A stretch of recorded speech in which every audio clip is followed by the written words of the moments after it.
This is Chris Collinsworth. Be sure to check out the PFF College podcast as our experts provide insight on all the league's top stories. Every game, every player, every play. Download and subscribe on iTunes or your favorite provider.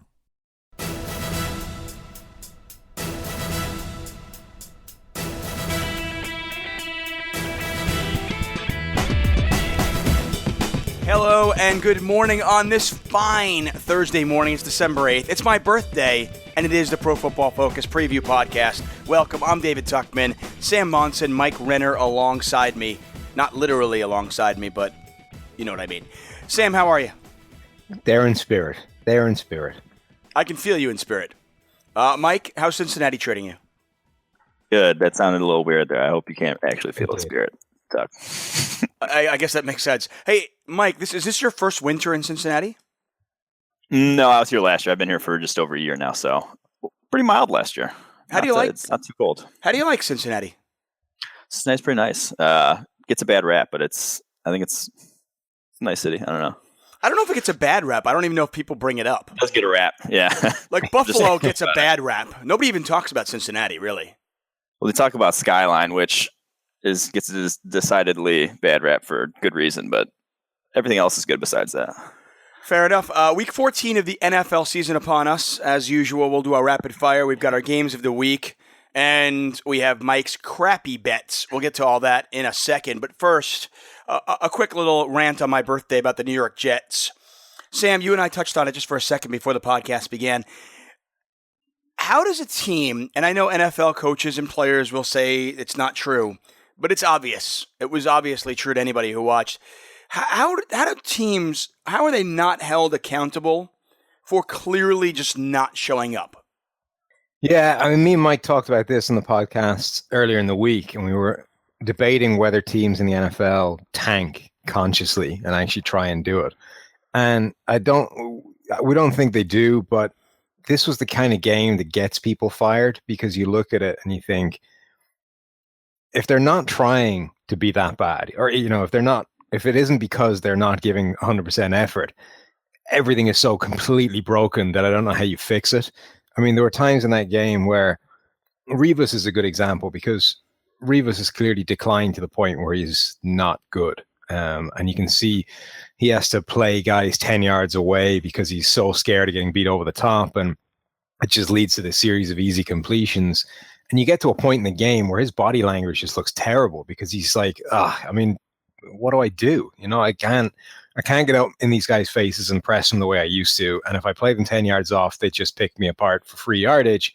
So, I don't know what the story is. And every time he'd turn around, and even if he had covered his guy, there was a completion somewhere else because someone else had blown their assignment. And you just had this 3/4 worth of body language from Revis. It was just like, what are we even doing out here? And I don't think that's necessarily consciously tanking. It's just that, they've checked out. They're just, there's no point to their season anymore. Yeah, I said it at halftime too. If, Todd Bowles came over as a defensive coordinator. So if your defense looks like that, and you cut your teeth as a defensive coordinator, that's even worse. If it's a team where, like Levy Smith's Bears back in the day where the offense sucks, but your defense is still holding its own, yeah, you get kind of a pass for that.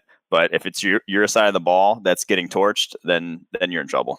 Yeah, I heard, I was listening to the game on the radio for a little bit as I was driving home in LA traffic, and I heard Boomer Esiason, who's a Long Island native, obviously played for the Cincinnati Bengals for many years, but also played for the New York Jets. And he is a New York Jets fan, you can tell.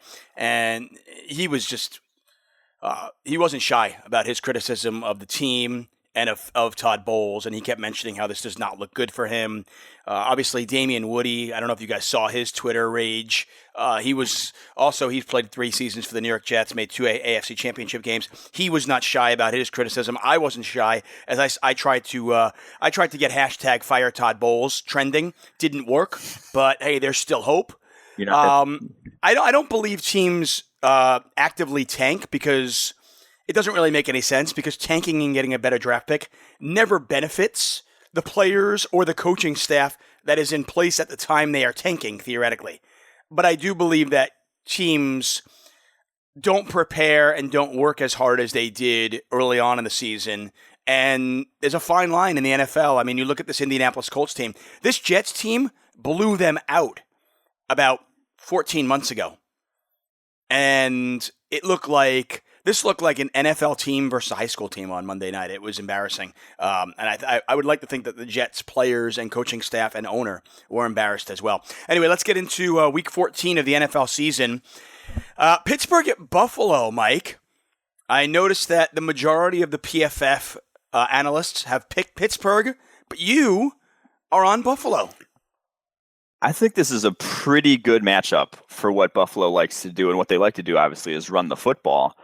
Pittsburgh's run defense, ever since they lost Cam Hayward, it's really not been that good. They got torched, a few weeks back by the Dolphins, gave up over 200 yards. Their pursuit angles aren't great from their linebackers, and that defensive line, they're starting a nose tackle in Javon Hargrave, he's so undersized.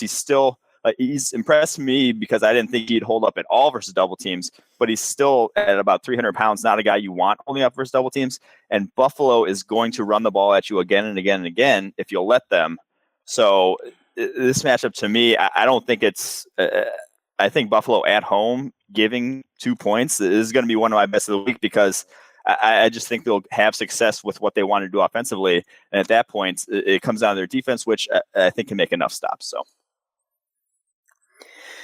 Yeah, I can see a lot of that. I think they'll be able to run the ball well enough against Pittsburgh. I think that defense is, it's stepped it up a little bit. There's a lot of problems in that Pittsburgh defense, but always they seem to kind of muddle their way through to being reasonable. But I think the story is the other side. I think that Pittsburgh offense is now starting to click with Antonio Brown, with Roethlisberger, with Le'Veon Bell, with an offensive line that's actually playing really quite well. I don't know that Buffalo will be able to stop that, and I think it could be a reasonably high-scoring game, at which point I have more faith in Roethlisberger than I do in Tyrod Taylor, much as I love Tyrod Taylor. It'll be interesting to see how Pittsburgh plays on the road. They have put up a couple of real stinkers on the road this year, and Ben Roethlisberger notably much, much better at home than he is on the road, but this is a must-win now. Pittsburgh has put themselves in a position where, they can't give away these wins, especially to a team that's still in playoff contention like Buffalo. No, I think this Pittsburgh offense really has, I don't want to say turned a corner, but I think they've looked different since Ladarius Green's come back healthy and, been an impact player for them. Jesse James was one of the most, ineffective tight ends in the NFL in terms of yards per route, just in terms of efficiency at the position. And just getting a guy like Ladarius Green back, a matchup, concern, a guy who can go deep and, catch the ball under, get open underneath. That's been a big help for this offense. Just anyone outside of Antonio Brown making plays has been a big help for this offense. So I think if Buffalo can get Ronald Darby back healthy this week, that will, to me, push it towards Buffalo. But without Ronald Darby, I might have to go with the Steelers in this one. So that's probably the biggest concern for me. So I assume, obviously, Mike, we know that you're taking Buffalo, but with a kind of caveat, make sure Ronald Darby is playing. Sam, you're on Pittsburgh, right? Yep. Yeah, I'm on Pittsburgh as well. I like Buffalo, and Pittsburgh is just a really good team, especially this time of year when their backs are up against the wall. They usually come out fighting, and I think Pittsburgh does win this game. Denver at Tennessee. Looks like Trevor Siemian will be back, which is good news for Denver. They also picked up Justin Forsett. Not sure if that makes any difference at all. Tennessee coming off a bye week, and they're in a dogfight for the AFC South right now. Sam, how does this one play out? This is a game that Tennessee have had this game a couple of times so far this season, where it's been set up for them to just run the ball mercilessly against the team they're facing, and there's no reason they shouldn't have been able to do it. And it hasn't happened a couple of times this season where you've looked at it. The Colts was the big example. There's no reason. I mean, Tennessee should have run the ball 40 times against Indianapolis, and there's no way the Colts should have been able to stop it. And yet the game didn't really pan out that way.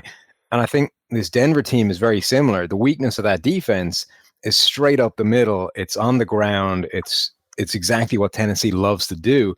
And the last thing they want to be doing is passing the ball against those pass rushers and that secondary. So if Tennessee does what they should do and just puts the ball on the ground and runs it into the dirt with those running backs and that offensive line, I think they should be able to control the clock and actually have some joy against this Denver defense. And then the Denver offense, it's better if Trevor Siemian is there, but it's not good. And Tennessee, I think their defense is, it's capable enough to do some damage limitation and get them a win. Worth noting, by the way, that Tennessee-Indianapolis game, most people obviously were all over DeMarco Murray and Derrick Henry thinking they would run the ball nonstop. Indianapolis went up early and kind of forced Tennessee more into passing mode. Not sure Denver has the offense, though, to go up 21-0 like Indianapolis does. No, and I always think teams go out too soon when you get down. Teams get, especially running teams, they allow themselves to get beaten out of that running game way too early in a game where you end up going down. You need to be down huge, I think. If that's the way you're going to win the game, you need to be down huge to get to the point where you abandon the run game to go to stuff that you're not suited to doing. Yeah, that's actually funny, Mike. I always wonder that. You see a team down 14-0 in the first quarter, and then you'll hear the commentator or the analyst say, well, that's going to take them out of the running game. Why? I just never really... I understand if you're down 28 in the fourth quarter, yeah. Obviously, you've got to abandon the running game. But if it's the first half, I don't care how many points you're down. I'm not changing my offense. No, I agree. I guess if you're down 28, if you get down way, but 14 is really, especially in the first half, not too big of a deal. So it's a little overreactionary in my opinion, but you do at that point want to make it as many possessions as possible to get it. But if you're a team that likes to run, you obviously don't think about abandoning it that early.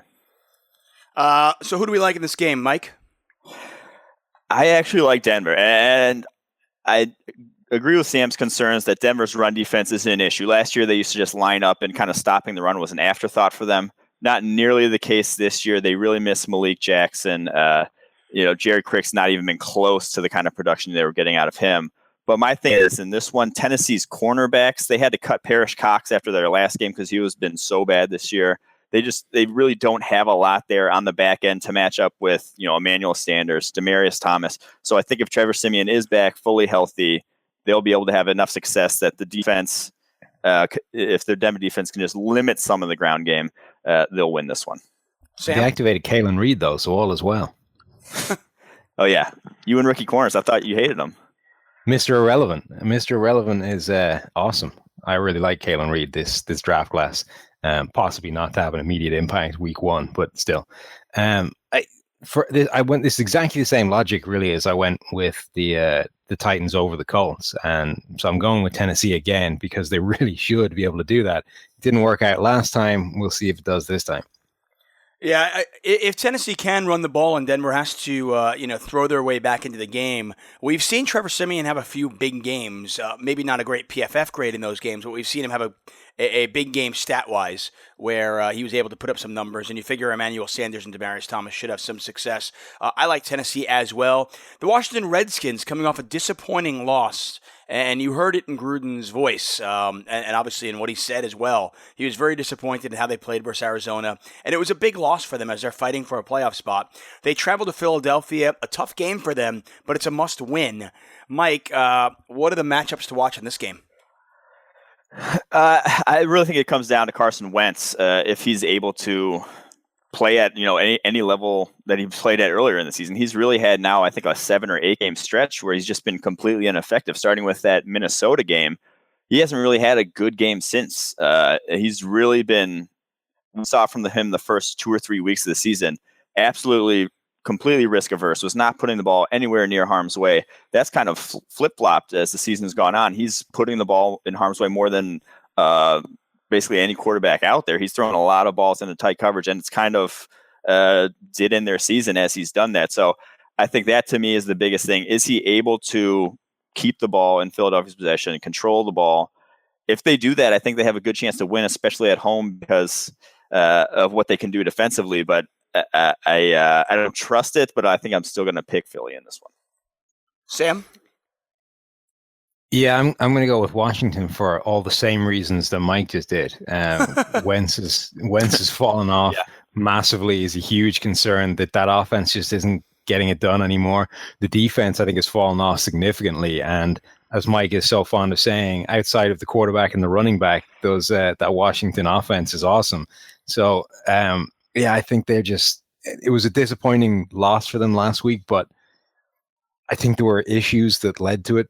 Things like throwing a fade route to Deshaun Jackson covered by Patrick Peterson.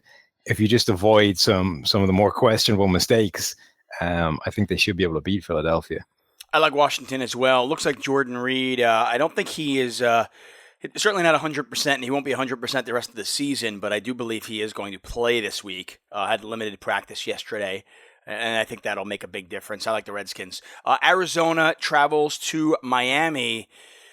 Well, we were wondering if Miami were frauds or for real after coming off a huge winning streak, and I guess we got the answer last week, Sam? Yeah, that was one of those strange games last week. There were a few of them where the result didn't necessarily go a different way to the way you expected it to, but the way it arrived at that result did. I think a lot of people expected Baltimore to beat Miami. I don't know how many people expected them to absolutely destroy them the way they did, and that was a strange game. And then you're facing this team in Arizona that is one of the few teams in the league at the moment where I don't know if anyone actually has a clue what they are at the moment. They kind of bounce between vaguely half decent performance and looking like they don't belong anywhere near a playoff picture. So this is it's a fascinating game between two teams that really could do anything. Mike, anything to add? I think that Arizona in this one, Tyrann Mathieu, if he's healthy, going to be a big thing for them. I think it was a game time decision last week, didn't end up going. If he is able to play, I think they do win this one because of him being able to cover Jarvis Landry there in the slot. I can see Mike searching do I have anything to add? I don't think so. I really don't. This one will be. I mean, the one thing with Miami during that winning streak, they had a couple of impressive wins, but keep in mind they beat Cleveland, the New York Jets, and the Los Angeles Rams. And any one of those three games that they won against those putrid teams, they could have lost. So we'll just put that out there. I like Arizona traveling to Miami. San Diego Chargers heading to Carolina. Neither team in a playoff mix, but I guess you're playing for pride. As long as Cam Newton wears a tie, they should be okay, I guess. I don't know. Mike? Yeah, I really don't know what to make of either of these teams right now. I think both defenses have serious issues that are going to cost them, that have cost them this season already. And especially if Carolina doesn't have Luke Kuechly again, that their defense just, it relies so much on what he does that they're a completely different animal when he's not in the lineup. So really, I don't know. It's kind of just a toss-up for me who is going to win this game. I'm picking Carolina for Cam Newton, kind of the, screw you factor coming back from the thing, kind of to stick it to his own head coach that he got benched last week. So that's pretty much the only reasoning I have behind this pick. Is Kuechly banked this week? He was practicing, wasn't he, or did I make that up? I think he loosely practiced, but I'm not sure if he's actually cleared though by medical staff yet. Loosely practiced. I like it. It's not limited practice. It's not full practice. It's loosely practiced. Loose practice. So we're not 100% sure whether Kuechly is playing or not. Is that the deciding factor, Sam? Yeah, I think it's probably the biggest factor they have going for them. Like Mike said, Kuechly is transformative to that defense. He's one of the three most important players in it, probably the most important of the three. And if you take him out of it, they just don't have anything like the same impact. They lose all shape. They don't have the same coverage ability. Everybody else has to cover a little bit more ground, and they don't look anything like as capable. So if they don't have him, I would say they're in trouble. But I think there's a good chance that Mike is right in terms of this bounce back game from Cam Newton, and we see him really turn up and actually really tear into that San Diego secondary.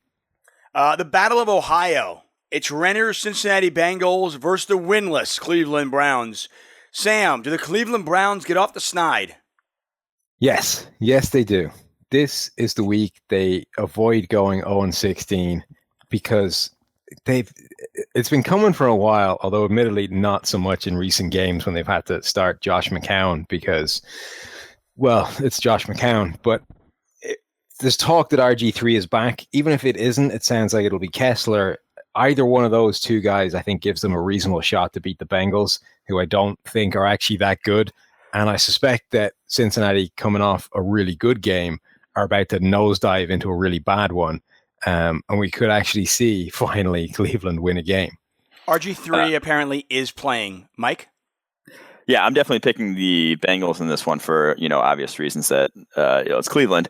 But I just want to talk about RG3 and how I was looking up his, stats from the past and looked up his combine stats today. He weighed in at 223 pounds at the combine, which seems impossible to me because he looks like he weighs about 195 pounds when he steps on the field. If you told me 225 is bigger than a lot of NFL running backs at the moment, and he would get annihilated if he ever played step foot at running back. Well, he's not a short guy, though. Remember, he's not. I mean, a lot of running backs are 5', right? But a lot of running backs are 5'10", 5'11", but still 210. So they're stocky. 6'2", 223 is still fairly good size. I want to say that's around what a lot of NFL quarterbacks are weighing, and he doesn't look anywhere near that's like a size that would hold up. Are you trying to say that he's been on a diet? That he should eat I'm just trying food? to say I don't know how that's possible. He just looks like the frailest. He looks like I think he plays in the teens somewhere, like 215, 218, something like that. Okay. By the way, he only has to hold up for a game, just one against Cincinnati. I know. I pride ourselves on going on tangents on the show, but very rarely have we talked about somebody's body weight. But hey, nothing is off limits here at the PFF podcast. You know what? I'm going to go with Cleveland too. I think it's going to be a really, really close game. I'll put it that way. I have not believed in the Bungles all year. The Bears travel to Detroit. This is the exact kind of game the Detroit Lions should win, need to win, but somehow find a way to lose. At least in the past they have. Can they win it this year? The game they need to win, Mike. The game they should win. I think they definitely do. I think that this offense has turned a corner in terms of consistency. I think it is week to week more consistent offense than they've pretty much ever been in the past. And like I mentioned earlier this week, it's because they have basically someone's having a bad game. In the past, if Calvin Johnson, wasn't able to get open, they would kind of be screwed, and that would kind of, set them back in a funk. Matt Stafford's not looking to one weapon that has to get open every play. He has 5 weapons that can easily get open every play, and so you can look to any one of those 5 guys. And so I just think the offense is far more consistent. A team like Chicago, who really doesn't have much going for them defensively at the moment, especially in their secondary, I think they'll have enough success that they take this one at home. I mean, I was reliably informed during the week by Detroit Lion fans that it's not luck. There's no luck involved whatsoever. What it is they have isolated and acquired a series of players who specialize in clutch. In Darius Slay, you have a guy whose nickname in college was Big Play Slay. So clearly, we can only be expecting game-winning plays out of him. Jim Caldwell was hired to improve their closing of games. Obviously, he succeeded in that. So that was exactly what they were looking for when they hired Jim Caldwell. He's just making it happen. Matthew Stafford has been making big plays, game-defining drives. He's been winning these plays. What they've done is just, and a kicker, of course, that is a specialist in game-winning kicks. So clutch scouting. It's been close games all the way along. But what they have done is they have gone out of their way to scout and bring on board a whole sequence of players who just do this kind of thing, have that clutch gene, and that's why they're winning games, and that's why they'll continue to win games. And I'm sold. You know what? Weren't they all there last year though? No, not all of them though. Mike, don't be a doubter, okay, and don't be a hater, because there are many people that are listening to this podcast that might be thinking for a moment that Sam Monson is being sarcastic. But don't think that, because the guys across the pond, the English, the Irish, they're not sarcastic at all. They don't even have that gene. I don't even think he knows how to do it.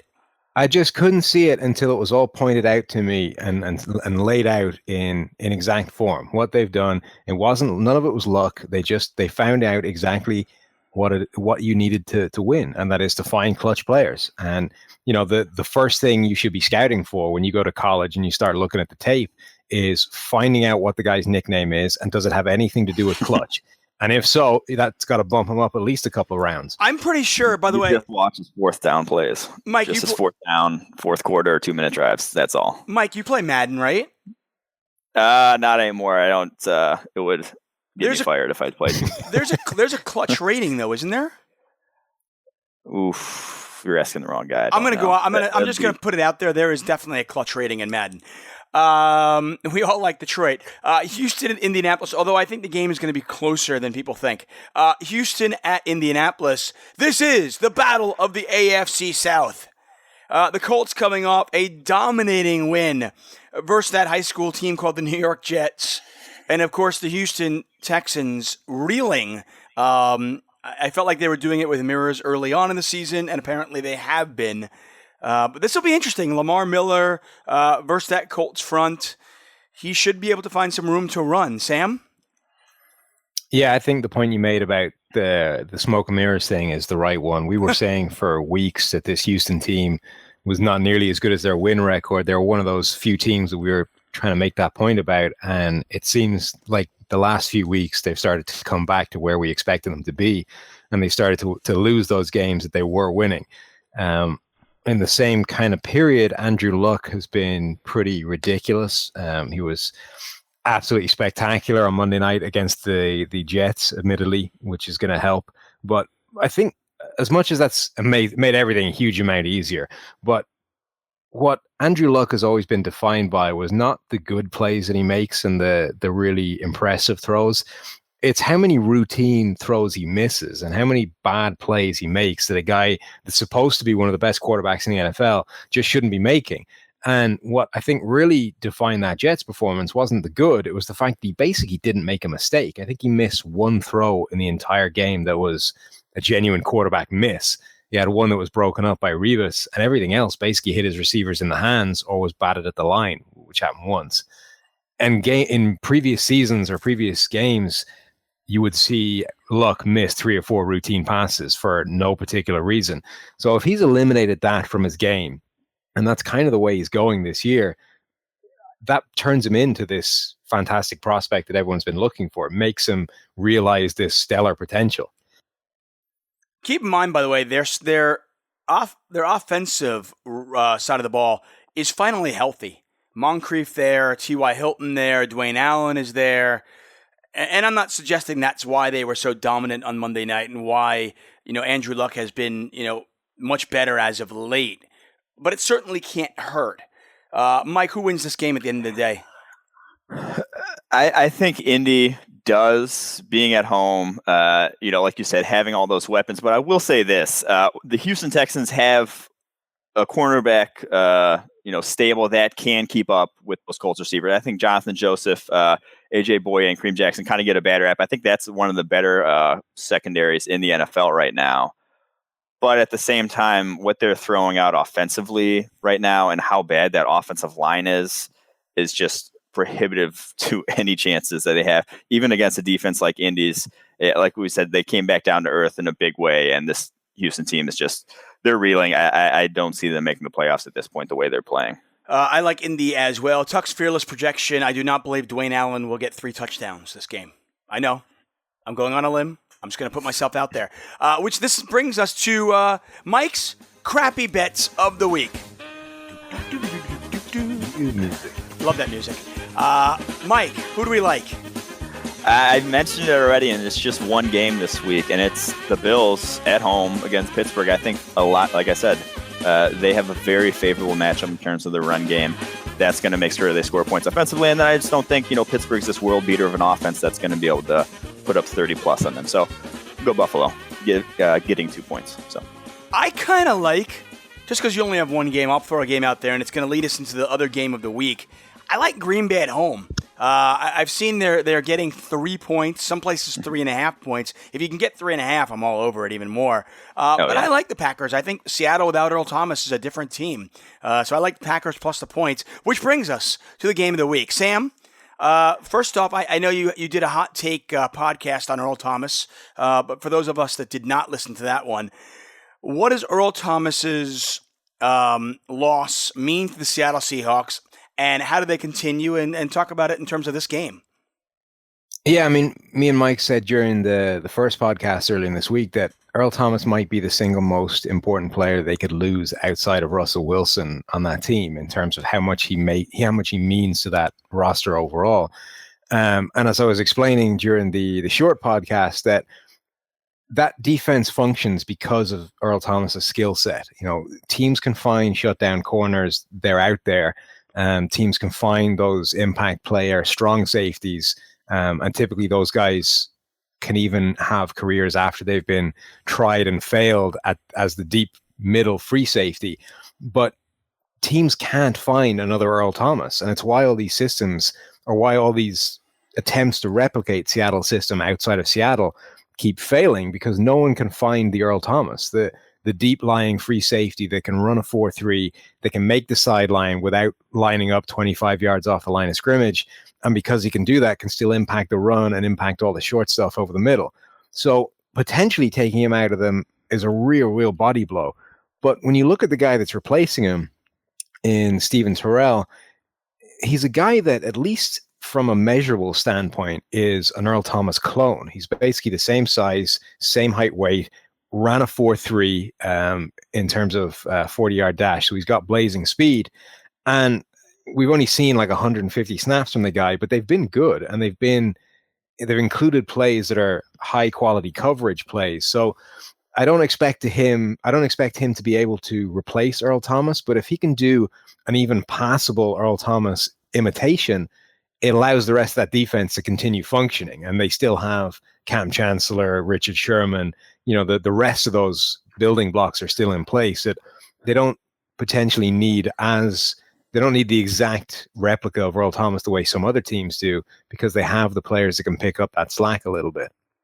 Yeah, I'll say this. Going up against the Green Bay Packers, Earl Thomas is probably the guy that Seattle would most like. One of those big, the KJ Wright, the Bobby Wagner, the Cam Chancellor, the Richard Sherman, one of those big names on that defense that they'd probably be happiest to lose, because the Packers just don't attack the deep middle of opposing defenses. Aaron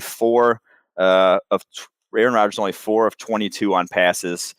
20 yards plus downfield between the hashes this season. They just really don't attack that deep middle zone because Aaron Rodgers is always risk averse. He's not going to put a ball where he could get his guy laid out by the free safety there in the deep middle of the field. So not really an area where they attack. So I don't think Earl Thomas would have had a huge impact in this game. Someone like Richard Sherman on the edge, losing a guy like that would have had much more of an impact. I think Green Bay, the biggest advantage for them is going to be being at home. Aaron Rodgers with a hard count, getting guys like Michael Bennett, Cliff Averill to jump off sides. I still don't think it's enough, though. I know they won last year using that kind of strategy, but I think this year's Seattle offense at a different point than it was a year ago when they played. Well, that's actually the question I was going to ask, and I want to touch on the safeties for a minute. But before I get to that, Seattle's offense versus Green Bay's defense, it feels like it's been a tale of two seasons for Green Bay's defense. Which defense are we going to see the rest of the way? And can the Packers defense hold up against Russell Wilson and, Rawls and the rest of that Seattle offense? I'm not terribly confident. If they would have had a fully healthy Nick Perry to rush the passer against someone like George Fant, I would have, felt better about the Packers defense in this one. But Nick Perry with that big hand thing on was completely ineffective last week. I think he's going to have it on this week if he does even play. And that's the killer, because he's by far their best pass rusher this season, applying the most consistent pressure, and has the kind of pass rush move, has that bull rush where he can just get you every single snap if he wants to, if he has that strength advantage on you. So that to me is a big blow. I don't think then they have the guys on the interior to exploit that Seahawks offensive line. So they're not going to get Seahawks offensive line probably won't get completely dominated. And we've seen when they don't get completely dominated that Russell Wilson's been able to make enough plays this year to move the ball. By the way, Nick Perry is out this week, shouldn't miss the rest of the season. Apparently he is going to have hand surgery, but will return at some point. Getting back to the safety conversation, I find it kind of ironic, Sam, you and I want to say it was last week or maybe the week before, we were talking about ingredients that you might need to put in a pot to win the Super Bowl. And I was pointing at, great safety play.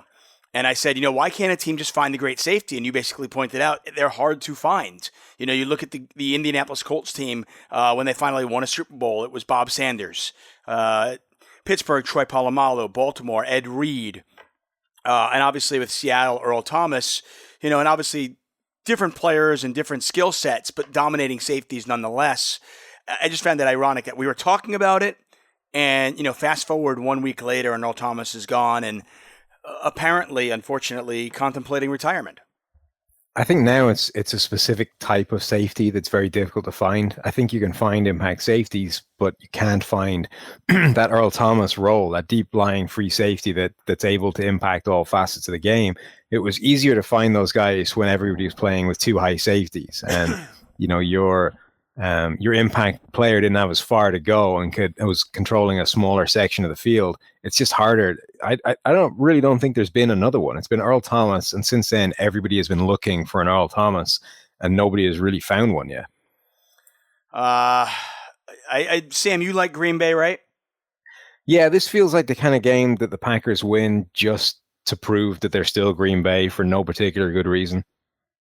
Fair enough, Mike. I know you like Seattle. I like Green Bay as well. Well, I think it's going to be a very, very close game. And like I said, if I can get 3.5 points, I'm all over Green Bay. Minnesota travels to Jacksonville. Question isn't whether Blake Bortles will throw a pick six. It's how many will he throw. I saw an interesting stat. He now has more pick sixes in his career than wins. That's unfortunate. Yeah. Sam, just give me one sentence about this game.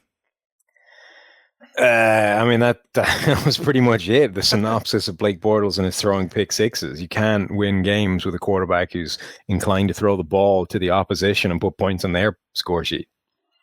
Yeah, Jacksonville, Blake Bortles, Mike Zimmer being able to scheme for Blake Bortles, that's just the recipe for disaster for Jacksonville. If you have Minnesota's defense in some fantasy this week, you're probably going to win your playoff game. The game of the week, the New York Jets travel to San Fran. The only thing I can tell you is if you're playing DFS and you need a really cheap receiver, Robbie Anderson might be worth a flyer. For whatever reason, Bryce Petty loves that guy. So I think Anderson is probably going to get somewhere in the neighborhood of 12 targets. I don't know how many he catches, but if a guy gets all of 12, them over 40 yards. There you go. If a guy gets 12 targets, he only needs to catch like 2 and 1 deep one, and he'll have a decent game, especially as cheap as he is on all those DFS sites. Mike, anything to say about this game? We kind of touched on how futile the Jets were earlier, but I just want to say, what happened to Muhammad Wilkerson this year? He kind of got swept under the rug with all the other defensive struggles, but he's been not even close to living up to that contract. This is easily his worst year of his career, and it's fair to ask if, I'm not sure if there's injury concerns or whatever, but it's fair to ask if he, took the money and run to some degree. You've got to be a little concerned as a Jet fan. And usually I say that kind of, hey, if you're a Vikings fan, but this time I am a Jets fan, you've got to be a little bit concerned simply because he did just get paid. And if it was just a bad performance, you could kind of chalk it up to, okay, well, it's a bad year coming off an injury. But the fact that he and Sheldon Richardson, two of the mainstays of that defensive line, were both, kept out for a quarter of a game because of habitual lateness, missing walkthroughs, team meetings. These are supposed to be the cornerstones of your defense. And, frankly, that's part of the reason why I look at Todd Bowles. I'm just going, wow, if you can't keep a team under wraps, then you've got to be headed out. You wonder if Sheldon Richardson will be traded in the offseason at this point. Missed his own birthday cake. Doesn't get any worse than that. Right, there you go. New Orleans travels to Tampa Bay. Tampa Bay only is now fighting for the division with Atlanta. Yeah, it's crazy. Like they're another team where you look suddenly a few weeks later, you look and take a look at the win-loss, the standings. You're like, how the hell did they get to that level? And where did they get all those wins from? This Tampa Bay team, Jameis Winston earlier in the season had a couple of games where he was terrible, and it looked like we were going to get this shaky Jameis Winston who would launch between good and bad.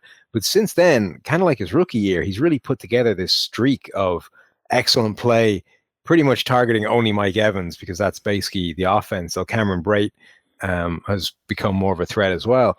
And that's kind of been the story behind that Tampa Bay team. They've just been riding Jameis Winston, and we've seen some really ridiculously good play from him at times. Yeah, I can't believe I basically said at the beginning of the season, I said I was going to ride Tampa Bay. I thought this was a team that was getting, perpetually underrated by a lot of sources. And then, they came out so flat, and even I gave up on them. And now, as soon as I give up on them, they go on this, streak. They look like a team that could end up, they're in playoff position right now. So I'm pretty disappointed that I gave up on them so soon. That offense, Jameis Winston has been, over the past handful of weeks, has been the guy we kind of thought we'd see from him in year two. But I don't think it really matters to this one because of what New Orleans can do against that defense. The defense is still, for Tampa Bay, a little smoke and mirrors, not a ton of talent, especially in the secondary. I think New Orleans is able to attack them. Drew Brees this season, the lowest percentage of off-target passes of any quarterback in the NFL, deadly accuracy. If you give him some holes in the zone to work with, he's going to tear you apart. And I think Tampa Bay gives enough holes in the zone that he'll have a good game. To be interesting, I mean, we saw last year with Jameis, he can get streaky and he can be really, really good at times and really bad at times.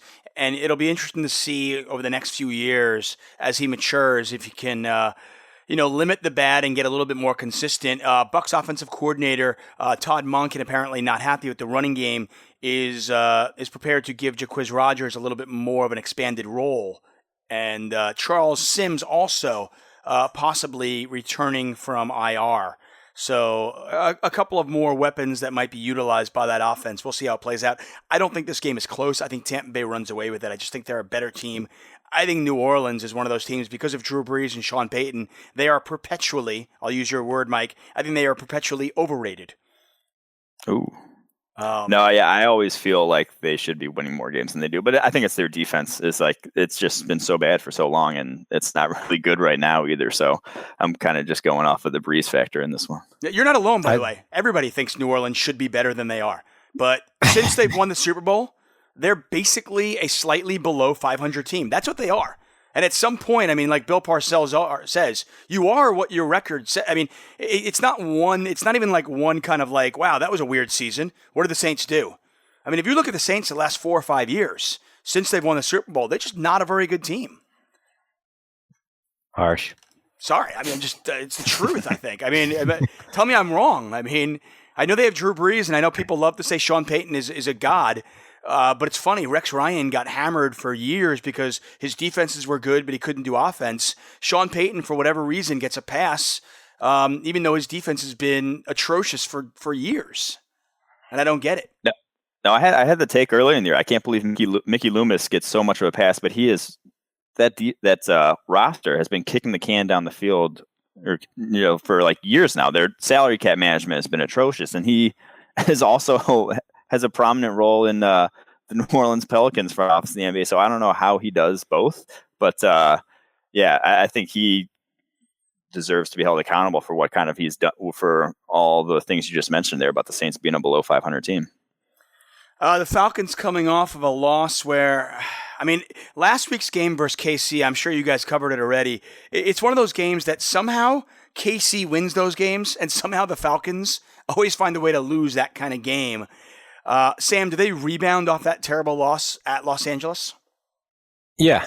I don't think the Rams are going to win another game down the rest of the season. I think Jared Goff is that bad a quarterback right now. He's just not ready. There was a reason they hadn't put him in the game all the way through the season and were persisting and starting Case Keenum until clearly they were basically ordered to put him in because Case Keenum was that bad, and like the owner must have been getting sick of the talk that, how bad must things be going if Jared Goff is not out there. But Goff's just bad. I mean, he isn't ready to play quarterback. He's jittery in the pocket. He's not comfortable standing back there and delivering the pass where he needs to go. He's too slow working through his progressions. And the defense is good, but it's exploitable. So, I mean, certainly against Atlanta, I think that the Falcons will just roll in this one. And then the rest of the season, I don't know if it's going to go much better for them either. Mike? Yeah, there are certain positions in the NFL where coaches might not be able to discern if the backup in practice is better than the guy you actually have starting. I don't think quarterback is one of those positions because you can pretty well tell within about 10 to 15 throws if a guy really is reading defenses correctly, is really getting the ball to the right spot.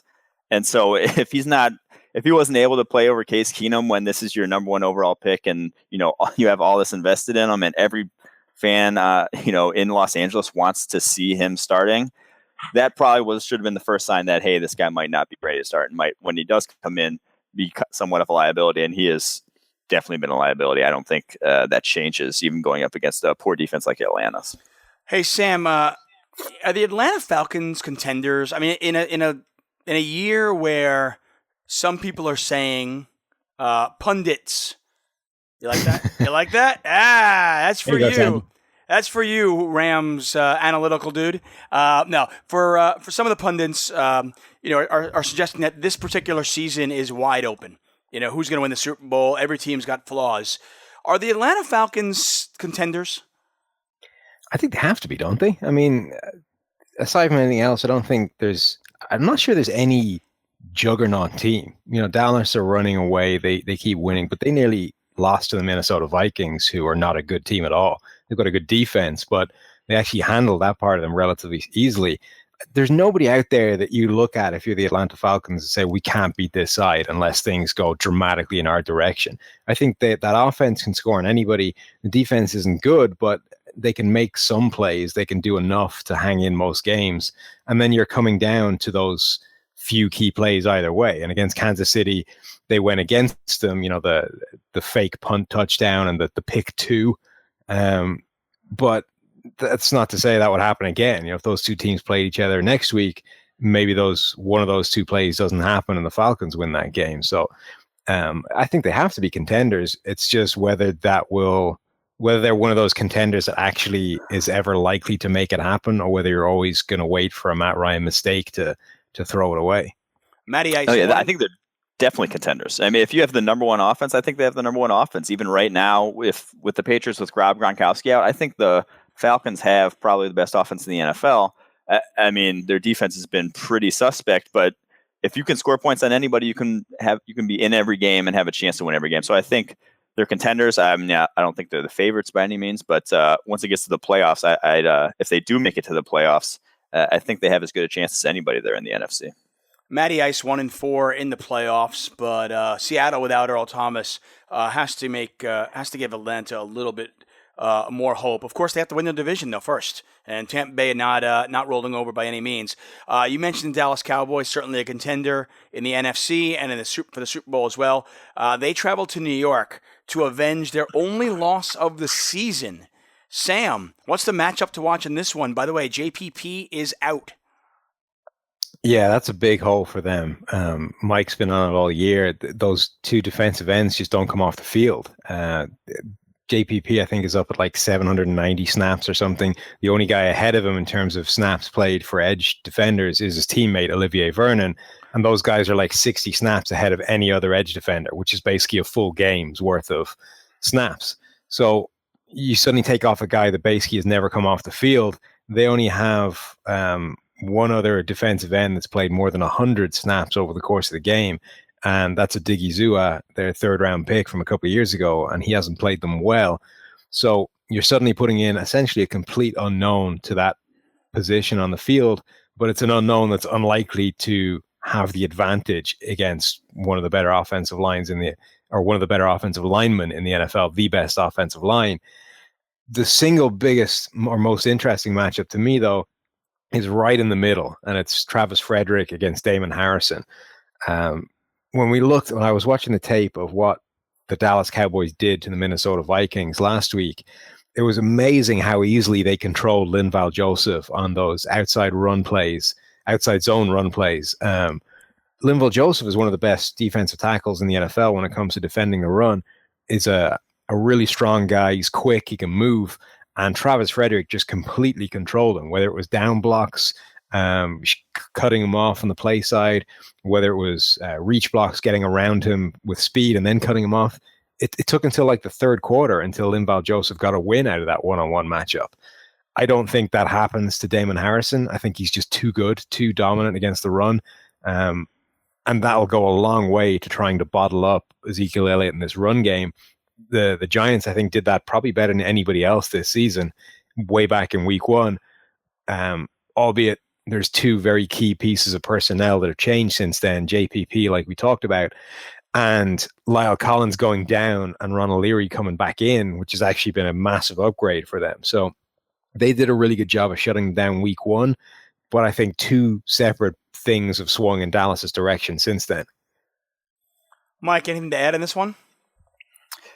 I think it also comes down to not having JPP is huge. Those ends do such a good job of squeezing the edge of the defense and then on run plays and then, forcing everything basically into Damon Harrison's lap, and he's cleaned up. I think he leads the league in run stop percentage by far now. So not having him is going to be huge for the run defense. The thing is, though, Eli Manning is the big one for me in this game.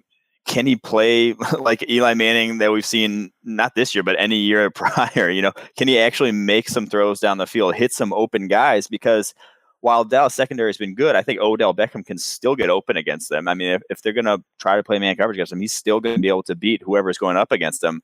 It's just, can Eli Manning hit him consistently? Season we've seen that he hasn't. I don't think it's going to change though this game. But if it does, I mean, that'll give them a chance. But just the way he's playing at this point, they have really no chance if he keeps going that way. I'd say one thing that's interesting. We've been talking about what's wrong with the Green Bay Packers offense for years now. They run the same system in New York with Ben McAdoo there now. And I think it's worth asking the question that whether that offense is struggling in the same way. They're both having the same problem in that they're both too predictable. They're not getting the maximum amount out of the plays that actually do target deep down the field. There's a lot of kind of manufactured yardage there that makes the numbers look a lot better than the production sometimes is. And you're at the point now where you're thinking, do these coaches just need to develop that system, or have teams figured out how to defend that offense? Because now it's not just one place where that offense is struggling. It's two separate locations, and the personnel, maybe you can question it in Green Bay, those receivers and Jordy Nelson coming back from injury, but you really can't in New York. I mean, that's personnel that should be a high octane passing offense, and it isn't.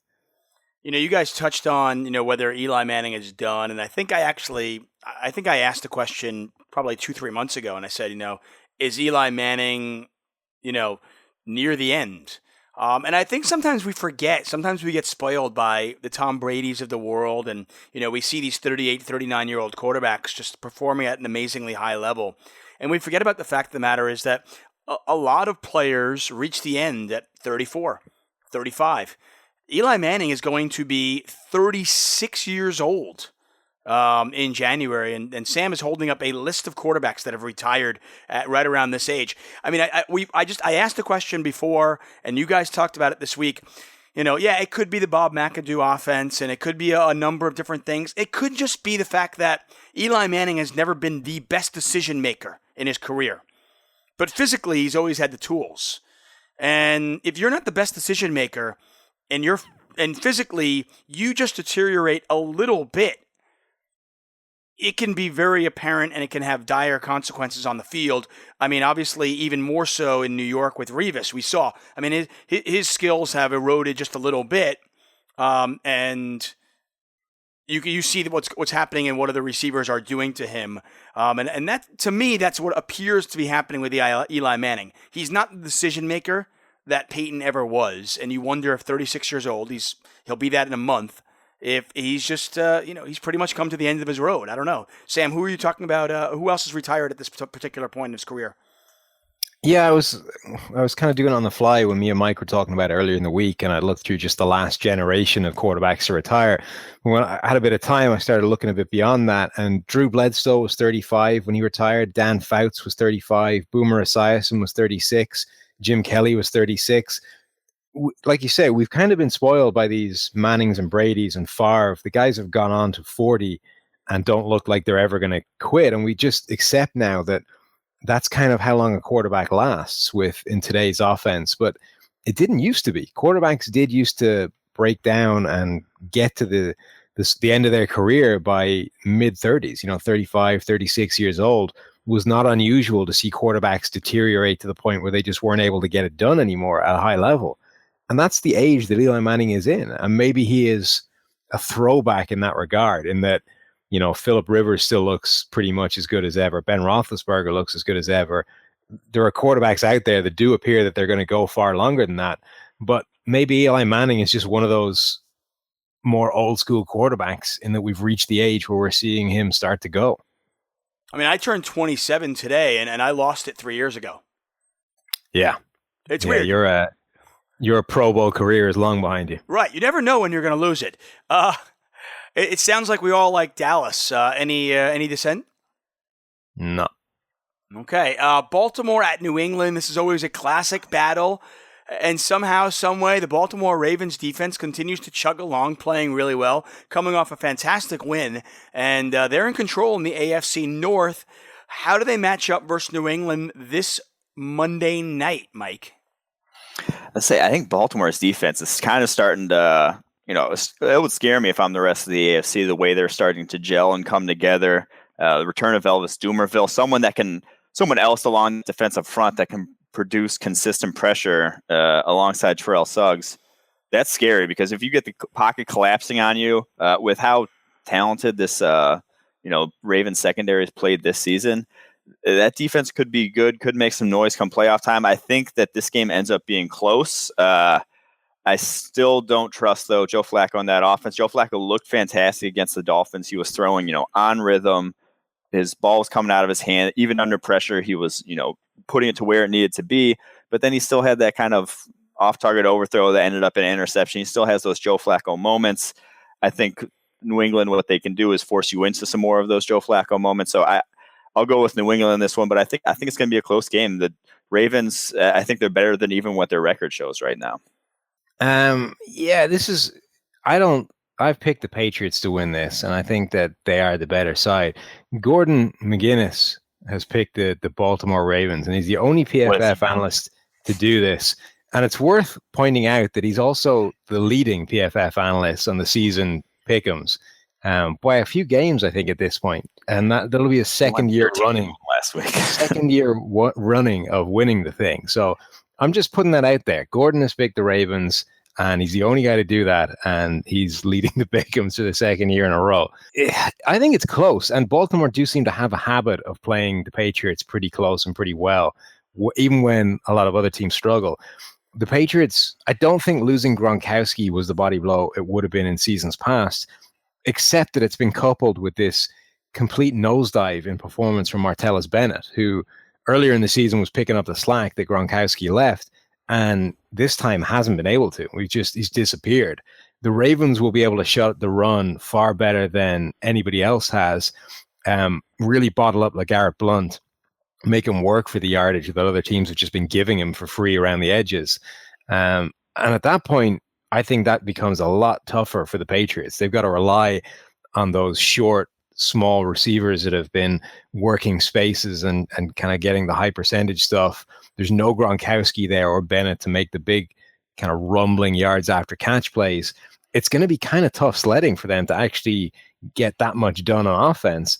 And I think on the other side of the ball, this Patriots defense is good, but it's not great. And, if Flacco can just avoid making critical mistakes, they could win it. I'll tell you, with the New England Patriots 5-6 weeks ago, before they lost to the Seahawks, not only did I think the New England Patriots would run the table, I thought they were going to win the Super Bowl. I didn't think anybody would come close if they stayed healthy. This team looks different to me right now, and I think they're still. I think they're still. I think they're the favorite to win it all, but I do think the defense has some deficiencies, and this offense without Gronk and without Martellus Bennett playing like he could or like he did earlier in the season, this offense doesn't really scare you anymore. And I think, I look at this game this weekend, this Monday night, Baltimore Ravens getting 7 points. That seems like a lot of points to me, Mike. Yeah. No, yeah, this is the first time. So once Tom Brady came back in week 5, I think I've bet them, to cover every single week. And they've done fairly well for me. But this is the first week I'm not going to do it because 7 points just seems like too much for for who they're playing. So I'm not going to say I'm going to bet Baltimore, but I don't like them winning by a touchdown, I'll say. Well, that's going to do it for us, guys. As always, We appreciate our audience. We appreciate our listeners. If you guys can do us a favor, head over to iTunes, write us a review. We would appreciate you as well for that. In fact, we are giving away free PFF subscriptions to a lucky winner. All you have to do is write us a nice review. Actually, I think it can be a lousy review as well. I don't even know. But make sure you include your Twitter handle. And if you do that, you will be in a drawing for a free PFF subscription. Sam, anything else going on at Pro Football Focus that I should be telling our audience about? The latest installment of the PFF magazine is coming out this week. So, in fact, by the time you listen to this, it should be up on the website. If you go to profootballfocus.com/magazine, I think it might be the magazine. Give one a try. If that doesn't work, try the other one. Yeah, it's and you can get your subscription. It is fancy. You guys should definitely check that out. Good stuff there. If you want to follow any of us, you can at PFF_Mike, at PFF_Sam. I am at Tuck on Sports, and we will be back for Week 15. Bye, guys. Take it easy.